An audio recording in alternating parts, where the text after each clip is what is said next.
Hola, mi nombre es Ana Flores y en cumplimiento con los parámetros de la asignatura de dificultades del aprendizaje 1, quiero hacer mi defensa acerca del DSM-5 y el retardo mental.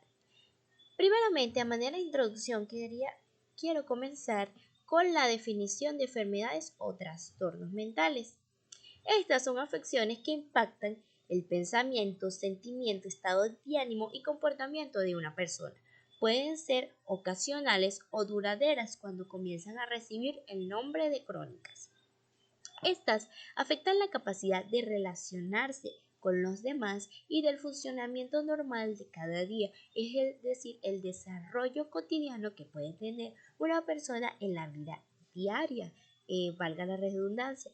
Las enfermedades mentales, por lo general, se consideran originadas a partir de la variedad de factores genéticos y ambientales. Algunas causas que se le atribuyen son hereditarias, es decir, las personas cuyos parientes consanguíneos padecen algún trastorno mental tienen un mayor riesgo de también contraer una enfermedad mental, y también que alguna situación que ellos vivan puede desencadenarla.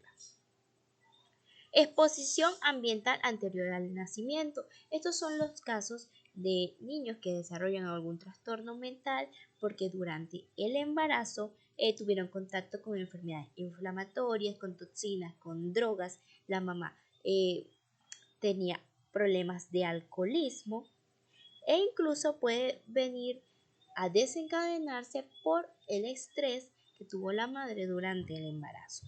También por la química del cerebro. Los neurotransmisores son sustancias químicas que se encuentran naturalmente en nuestro cerebro y que transmiten señales a otras partes del cuerpo.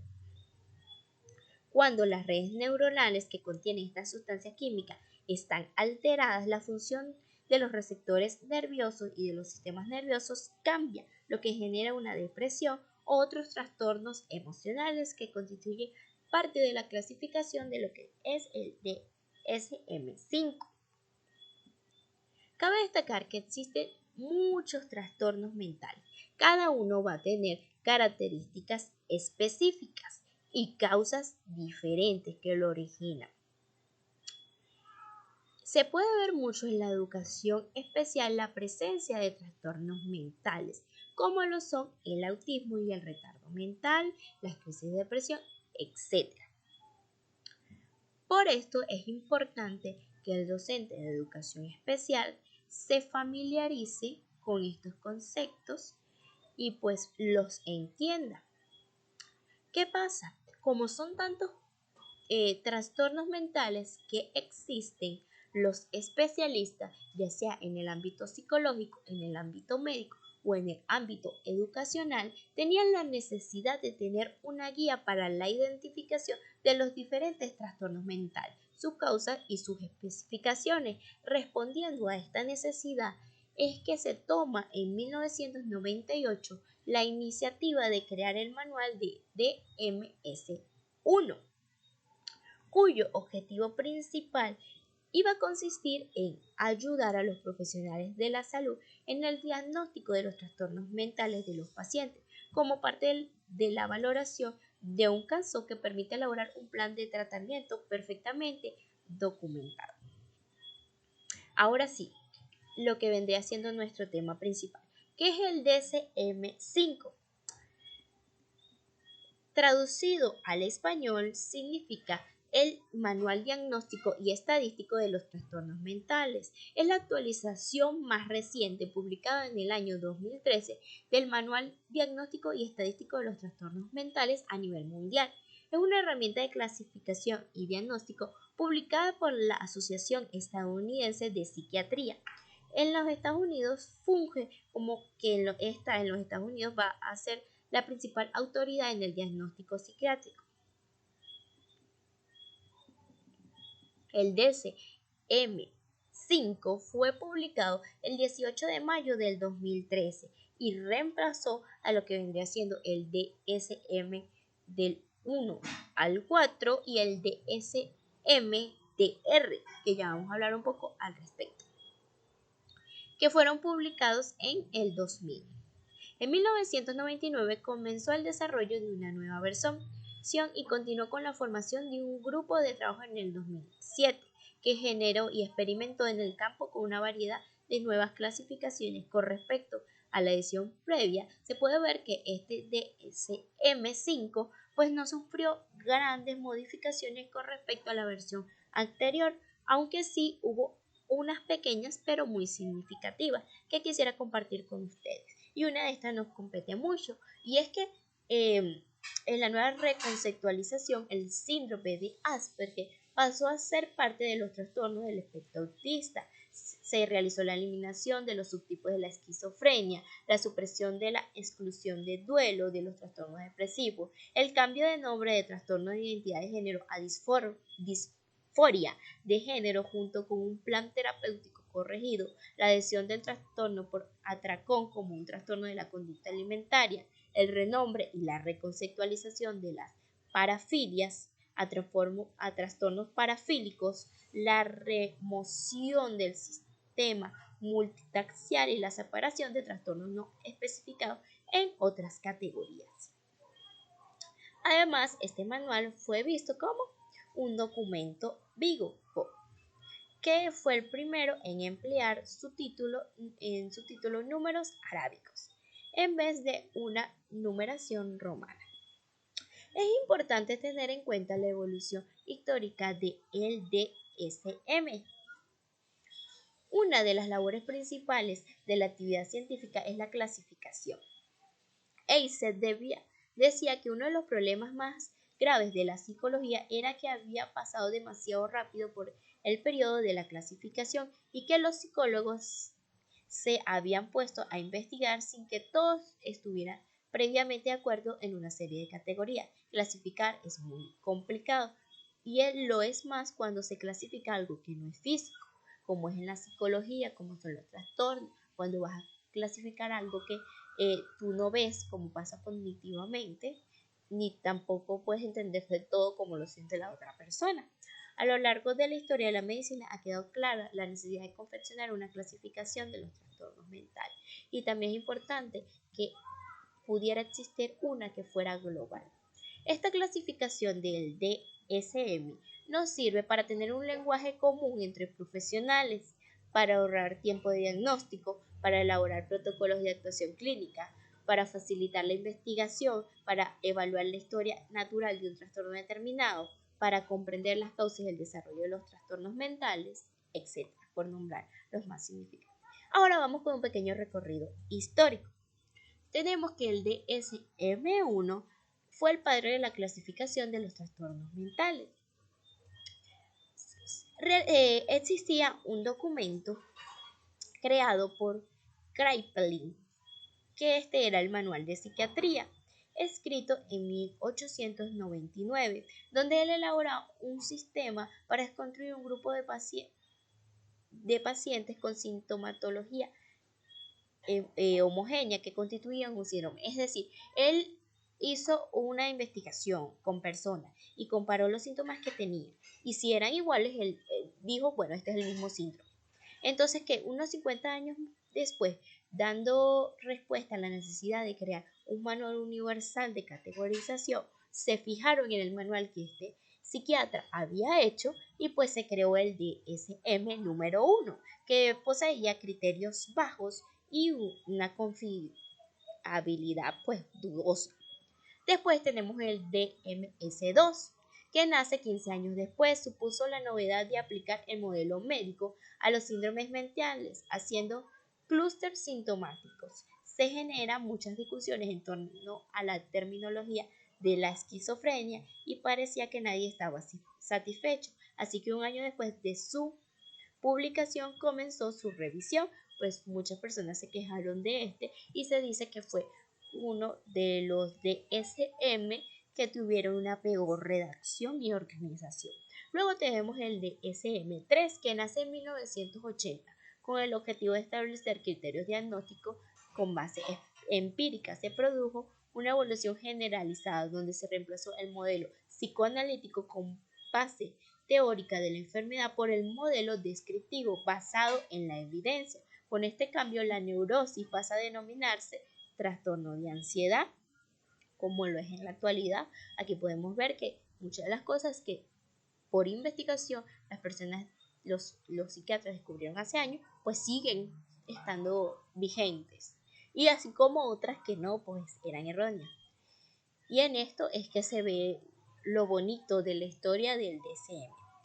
También se consigue eliminar la homosexualidad como criterio diagnóstico. Este diagnóstico había sido incluido por la APA como una categoría de enfermedad mental en 1952, basándose en teorías sin evidencia científica que proponían una conexión entre la homosexualidad y los desajustes psicológicos. Esto me llamó muchísimo la atención. Luego vamos con el DSM-4. Aunque se habían aclarado muchas cosas, todavía quedaban deficiencias que pulir. Este nuevo DSM nace con la intención de proporcionar una base empírica más sólida, abreviando los criterios diagnósticos y con una mayor claridad del lenguaje. Para publicar este nuevo manual, los grupos de trabajo que investigaban trastornos específicos se reunieron para realizar un proceso de 3 etapas que implicaba más pruebas de confiabilidad y validez de diagnóstico. Este proceso incluyó la revisión de profundas investigaciones publicadas, el análisis exhaustivo de datos de investigación, ensayos de campo, etc. Y finalmente llegamos al 2013, donde surge el DSM-5, que es el que está en la actualidad. ¿Qué pasa? Antes del 2013, en el 2007, hay una revisión del DSM-4. Y ahí es que surge el DSM-DR, que es como que la versión corregida del anterior. Bueno, continuamos con el DSM-5. Esta versión es la más criticada por la comunidad de psiquiatras y psicólogos, a raíz de que esta publicación anunció que dejaría de utilizar el DSM y por tanto dejaría de investigar para futuras versiones del manual. Es la que utilizamos a nivel mundial y pues es una de las más completas. Ahora vamos con la composición de este manual. Se divide en 3 secciones ordenadas con números romanos. La sección 1 se denomina conceptos básicos, la sección 2 criterios y códigos diagnósticos y la sección 3 medidas y modelos emergentes. La sección 1 está dirigida a proporcionar pautas para el uso clínico y forense del manual. La sección 2 incluye los criterios y códigos diagnósticos de los diferentes trastornos. Ahí encontramos los trastornos del neurodesarrollo, encontramos de primerito el retardo mental, que en este manual fue que se le cambió el nombre a discapacidad intelectual. También tenemos el trastorno fonológico y la tartamudez. Podemos ver que estos trastornos del neurodesarrollo son muy fundamentales para nosotros que estamos en el área de educación especial. De la tartamudez ahora se denomina trastorno de la comunicación, categoría que abarca el trastorno del lenguaje, los trastornos de los sonidos del habla, el trastorno de la fluidez de inicio en la infancia y una nueva condición categorizada por deficiencias comunicacionales, sociales, verbales, preverbales, etc. También se habla acerca del espectro de la esquizofrenia y otros trastornos psicóticos. Aquí encontramos que se eliminaron todos los subtipos de la esquizofrenia, se requirió un episodio mayor de estado de ánimo para el trastorno de la esquizofrenia afectiva, etc. Y otros trastornos que encontramos y por motivos de tiempo no se van a explicar son los trastornos de bipolaridad, es decir, cambios bruscos en la conducta, trastornos relacionados y sus trastornos relacionados, los trastornos depresivos, los trastornos de ansiedad, los trastornos obsesivo-compulsivos, los trastornos relacionados con traumas y factores de estrés, los trastornos disociativos, los trastornos de síntomas somáticos y trastornos relacionados, los trastornos de la conducta alimenticia, los trastornos de la excreción, el trastorno del sueño y vigilia, las disfunciones sexuales, la disforia de género, que me parece que esa parte es muy interesante, los trastornos disruptivos del control de los impulsos de la conducta, los trastornos relacionados con sustancias y trastornos adictivos, los trastornos neurocognitivos, que también son fundamentales en el área de educación especial, los trastornos de la personalidad, trastornos parafílicos y ya. Y luego en la tercera sección se recoge medias dimensionales para la evaluación de los síntomas, criterios, la formulación cultural de los trastornos y una propuesta alternativa sobre la conceptualización de los trastornos de la personalidad. Por último, vamos a hablar qué es el retardo mental. El retardo mental, o como actualmente se le dice la discapacidad intelectual, se caracteriza por el funcionamiento intelectual significativamente inferior al promedio, expresado a menudo por un coeficiente intelectual que va menor de 70 a 75, combinado con limitaciones en funcionamiento adaptativo,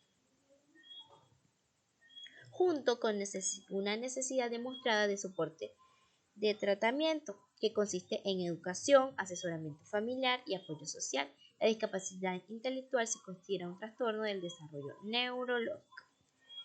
Esta debe implicar la aparición de déficits en dos siguientes sustancias durante la primera infancia. Tenemos que puede ser de funcionamiento intelectual y de funcionamiento adaptativo. En cuanto a su etiología, el retardo mental puede venir dado por una serie de factores genéticos como ambientales. Los niños nacidos de padres con discapacidad intelectual siempre van a tener un mayor riesgo de también presentar una serie de discapacidades en su desarrollo. Los factores pueden ser prenatales, perinatales y postnatales. Prenatales como el alcoholismo, el uso de drogas, las crisis depresivas durante el embarazo, etc.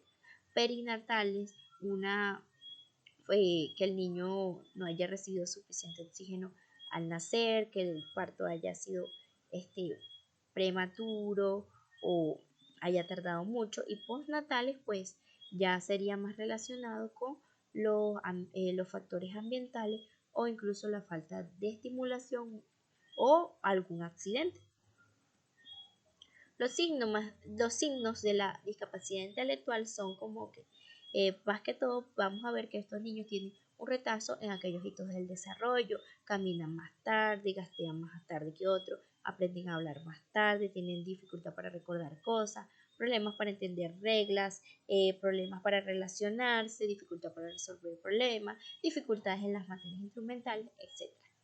El diagnóstico se realiza a través de diferentes pruebas que pueden ser tanto cognitivas como neurológicas. Y el tratamiento más que todo viene dado por la estimulación constante, eh, eh, la realización de ejercicios que le ayuden a enfrentar sus limitaciones, el apoyo familiar, la realización de terapias de diversos tipos, etc.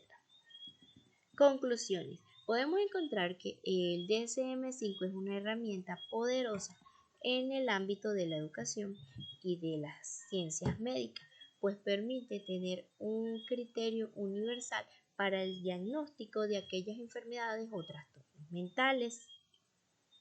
Ella nos muestra a través de sus 3 secciones, pues cómo son la definición, cuál es la clasificación y cuáles son las formas para diagnosticarla. Dentro de este DSM-5 podemos ver que un trastorno mental es el retardo mental, el cual es el cual es el que está presente en aquellos individuos que poseen un déficit, un coeficiente intelectual menor a 70 y que van a presentar problemas en su desarrollo o van a ser más tardíos. Y bueno, esto ha sido todo. Muchas gracias por su atención.